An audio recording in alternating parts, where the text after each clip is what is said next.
Hello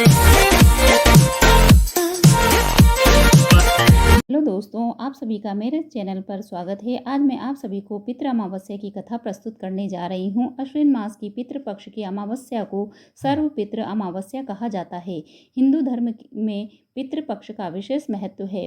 पितृ पक्ष के दिनों में पितृगण धरती पर आते हैं ताकि 16 दिनों तक अपने परिजनों के बीच में रहकर अन्न और जल ग्रहण करके तृप्त हो सकें। पूर्वजों की इस आशा को पूरा करने के लिए जिस दिन पूर्वजों की मृत्यु हुई हो उस तिथि को उनका श्राद्ध और तर्पण किया जाता है। अगर ऐसा नहीं किया जाता है तो उनकी आत्मा अतृप्त होकर लौट जाती है, जिसके प्रभाव से परिवार के परिजनों को आए दिन दुख तकलीफ का सामना करना पड़ता है। आश्विन मास की अमावस्या को उनका श्राद्ध किया जाता है। जिन पूर्वजों की तिथि हमें पता न हो या किसी कारणवश श्राद्ध नहीं कर पाए हों, इसलिए यह बहुत ज़रूरी होता है कि हम पितृ अमावस्या को उनका श्राद्ध करके अंतिम विदाई दें।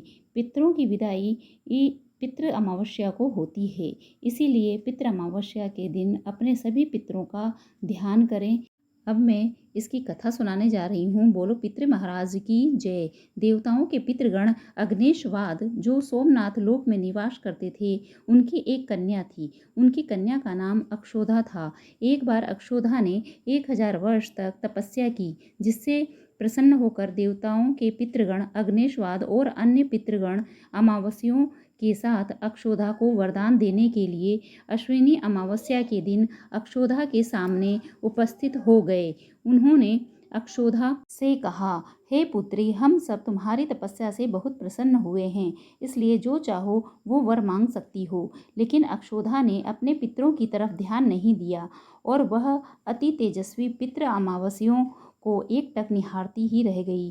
पितरों के बार बार कहने पर अक्षोधा ने कहा कि हे भगवान, क्या आप मुझे सचमुच वरदान देना चाहते हैं? इस पर सबसे तेजस्वी पितृ अमावस्याओं ने बोला कि हे अक्षोधा, वरदान पर तुम्हारा पूरा अधिकार है, इसलिए तुम्हें जो भी मांगना है मांग लो। अक्षोधा ने कहा, भगवान, अगर आप मुझे वरदान देना चाहते हैं तो मैं इसी क्षण से आपके साथ भ्रमण करना चाहती हूँ, आपके साथ रहना चाहती हूँ, आनंद लेना चाहती हूँ। अक्षोधा के इस बात पर सभी पितृ क्रोधित हो गए और उन्होंने अक्षोधा को श्राप दिया कि पितृलोक से धरती पर गिर जाएगी। पितरों के इस श्राप देने पर अक्षोधा पितरों के पैरों में गिरकर रोने लगी। इस पर पितरों को अक्षोधा पर दया आ गई। पितरों ने कहा, अक्षोधा, तुम पतित योनि में श्राप देने के कारण मत्स्य कन्या के रूप में जन्म लोगी।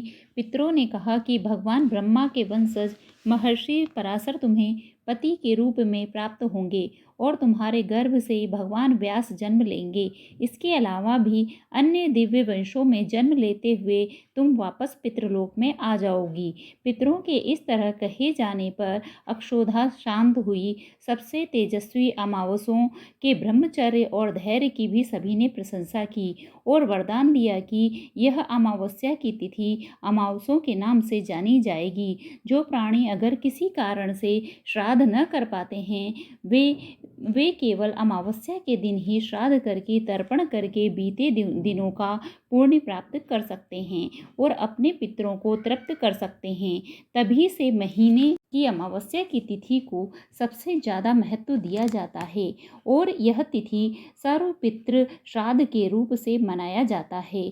तो ये थी सर्वपितृ अमावस्या की कहानी। जय पितृदेव।